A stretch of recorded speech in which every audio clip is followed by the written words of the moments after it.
यजुर्वेद का 33वां अध्याय चल रहा है। कल हमने मंत्र संख्या 37 के ऊपर विचार किया था। तत्सूर्यस्य देवत्वम, और इस मंत्र के अंदर ईश्वर के विषय में बताया था। ईश्वर की महिमा को बताया था, ईश्वर के बड़प्पन को बताया था और ईश्वर के देवत्व को बताया था। ईश्वर का देवतापन। ईश्वर का देवतापन क्या है, देना क्या है। ईश्वर प्रकृति से बनाकर सारे संसार को, जीवात्माओं को देता है, ये परमेश्वर का देवतापन है। उस संसार का धारण करता है, पालन करता है। किसके लिए करता है? जीवों के लिए करता है। तो जैसे ईश्वर देव है, जीवों के लिए संसार बनाकर देता है, जीवों के लिए उसकी रक्षा करता है, वैसे ही मनुष्यों को भी ईश्वर के इस देवत्व को धारण करना चाहिए। मनुष्यों के अंदर भी देने की भावना होनी चाहिए।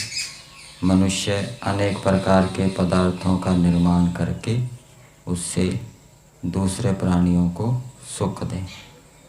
और मंत्र में ईश्वर का बड़प्पन भी बताया है। ईश्वर बड़ा है, तो ईश्वर बड़ा है तो मनुष्यों को भी बड़ा बनना चाहिए। और बड़े कैसे बनेंगे? जब मनुष्य बड़े बड़े उत्तम उत्तम दिव्य गुण कर्म स्वभावों को धारण करेंगे तो उससे मनुष्य क्या है? बड़े बनेंगे।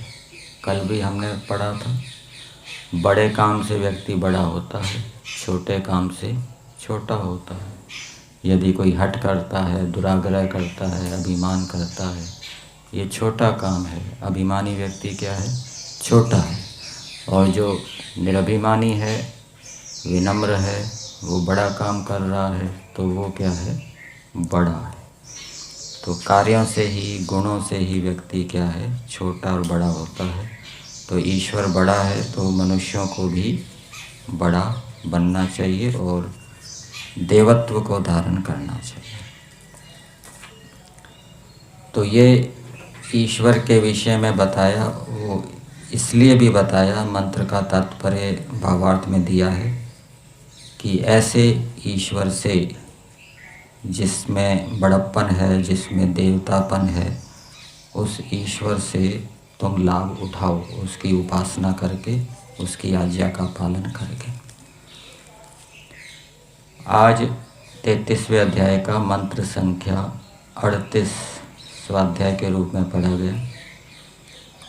मंत्र है तन्मित्रस्य वरुणस्य अभिचक्षे सूर्यो रूपम कृणुते द्योरुपस्थे अनंतम अन्यत् रुषत् अस्य पायः कृष्णम अन्यत् हरितः संभरन्ति।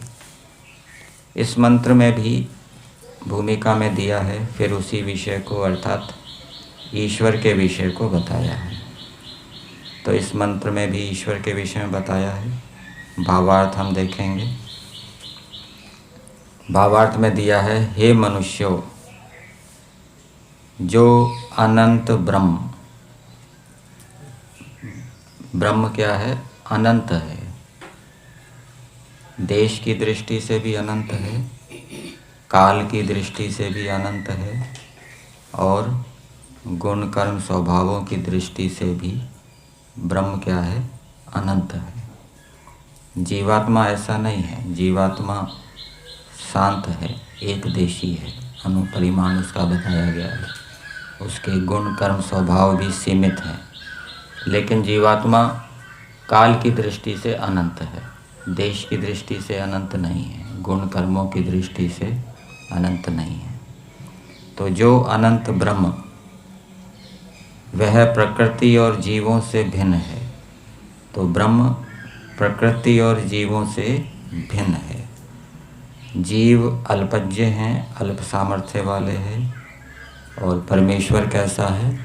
सर्वज्ञ है, सर्व सामर्थ्य वाला है, सर्वशक्तिमान है। जीव एक देशी है, ब्रह्म सर्वव्यापक है, सर्वत्र सब देशों में रहता है। और प्रकृति से भी ब्रह्म भिन्न है। प्रकृति जड़ है, ब्रह्म क्या है? चेतन है। फिर आगे बताया, ऐसे ही प्रकृति रूप कारण विभु है। विभु का मतलब व्यापक। ये प्रकृति है वो व्याप्त है। और व्याप्त का मतलब सर्वव्यापक नहीं है। किसी देश में किसी स्थान तक वो व्याप्त है, सब जगह व्याप्त नहीं है प्रकृति। उससे जो जो उत्पन्न होता है वह समय पाकर ईश्वर के नियम से नष्ट हो जाता है। तो प्रकृति से जो उत्पन्न होता है, उत्पन्न करने वाला परमेश्वर है, और फिर ईश्वर के नियम से वह नष्ट हो जाता है। 4 अरब 32 करोड़ वर्ष तक ये सृष्टि बनी रहती है। फिर प्रलय का समय आता है तो परमेश्वर इसको नष्ट कर देता है। ये ईश्वर का नियम है कि 4 अरब 32 करोड़ वर्ष तक सृष्टि रहेगी, फिर 4 अरब 32 करोड़ वर्ष तक प्रलय होगी। जैसे जीव प्राण उदान से सब व्यवहारों को सिद्ध करते हैं। जीव शब्द जीव प्राण धारण्य धातु से बनता है। एक आत्मा शब्द का प्रयोग होता है और एक जीव शब्द का प्रयोग होता है। जब आत्मा प्राणों को धारण करेगा तब उसको क्या कहा जाएगा? वो जीव है। तो शरीर के अंदर आने पर वो प्राणों को धारण करता है, प्राणों के साथ उसका संबंध होता है, प्राण उदान आदि के साथ, और इन साधनों से वो सभी कर्मों को, व्यवहारों को करता है। इंद्रियों को चलाता है, कर्म इंद्रियाँ हैं, ज्ञान इंद्रियाँ हैं, और उनके माध्यम से ज्ञान और कर्मों को करता है। तो जैसे जीव प्राण उदान से सब व्यवहारों को सिद्ध करते, वैसे ईश्वर को प्राण उदान की आवश्यकता नहीं है। जीवात्मा तो अल्प सामर्थ्य वाला है, इसलिए उसको सूक्ष्म शरीर, स्थूल शरीर भी चाहिए। परमेश्वर को ऐसे शरीरों की प्राण आदि की अपेक्षा नहीं है। ईश्वर अपने अनंत सामर्थ्य से इस जगत की उत्पत्ति, स्थिति, प्रलयों को करता है। तो ये मंत्र के अंदर बताया ईश्वर के विषय में कि किस लिए बताया कि ऐसे ईश्वर से हम लाभ उठाएं, उसकी शक्ति को जानें, और उसकी शक्ति को जानकर, उसके नियमों को जानकर हम गलत कार्यों को करने से डरें। अब मंत्र के शब्दों को पदार्थ के माध्यम से देखते हैं। पदार्थ में दिया है, हे मनुष्यों। मनुष्यों को संबोधित किया जा रहा है परमेश्वर के द्वारा। द्योः उपस्थे, ये षष्ठी विभक्ति है। मूल शब्द क्या है? दिव शब्द है। दिव शब्द के रूप कैसे चलेंगे? द्योः दिवौ दिवः, दिवम दिवौ दिवः, इस प्रकार से। तो प्रकाश के उपस्थे, निकट वर्तमान, अर्थात अंधकार से पृथक। ये परमेश्वर के लिए कहा जा रहा है। वो परमेश्वर कैसा है?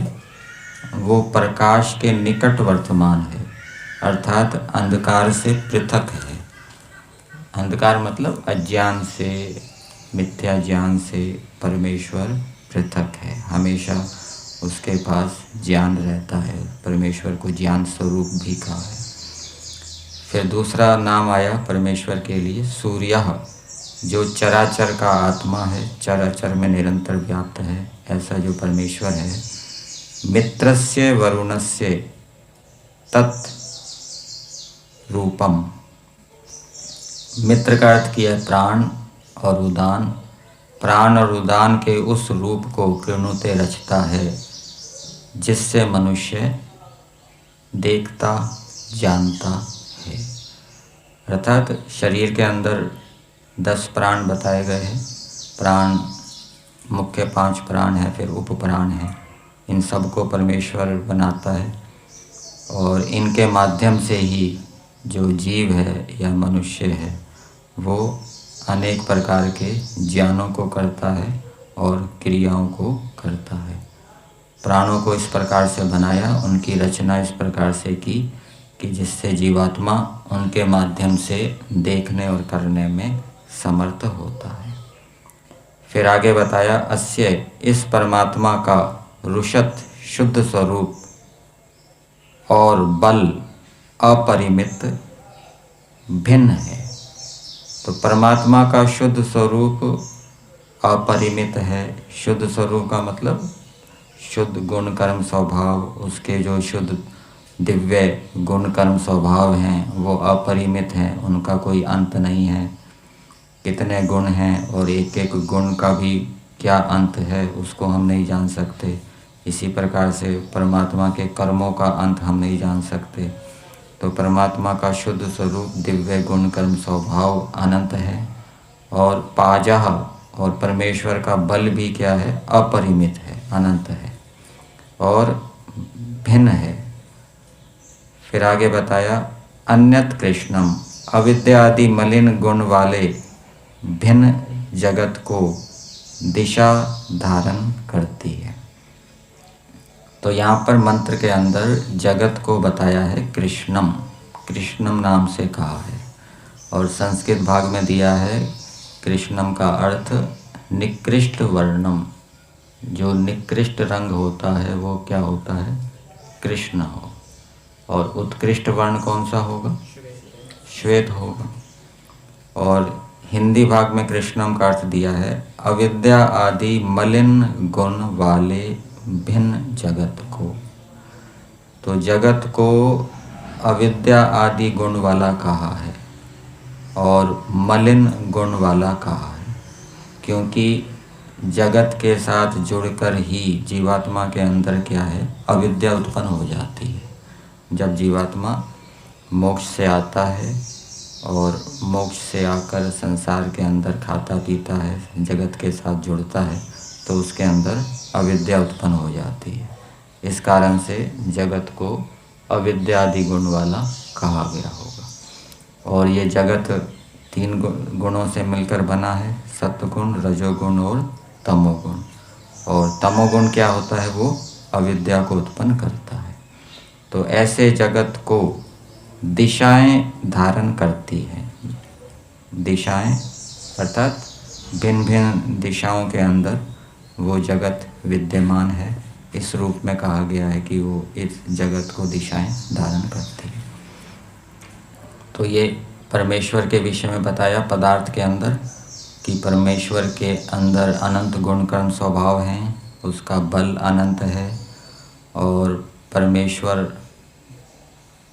प्रकृति से भिन्न है, जगत से भिन्न है और जीवात्माओं को कर्म करने के लिए और ज्ञान करवाने के लिए परमेश्वर जीवात्माओं को प्राण आदि बनाकर देता है। तो ऐसे परमेश्वर को जानना चाहिए, उससे लाभ उठाना चाहिए। और उससे लाभ कैसे उठाएंगे, उसकी आज्ञाओं का पालन करके और उसकी उपासना करके, उसके प्रति प्रेम करके। तो जब प्रेम पूर्वक मनुष्य ईश्वर की आज्ञाओं का पालन करता है तब उसकी अविद्या दूर होती है, जो कि उसके बंधन का कारण है, और अविद्या के दूर होने पर उसका मोक्ष होता है।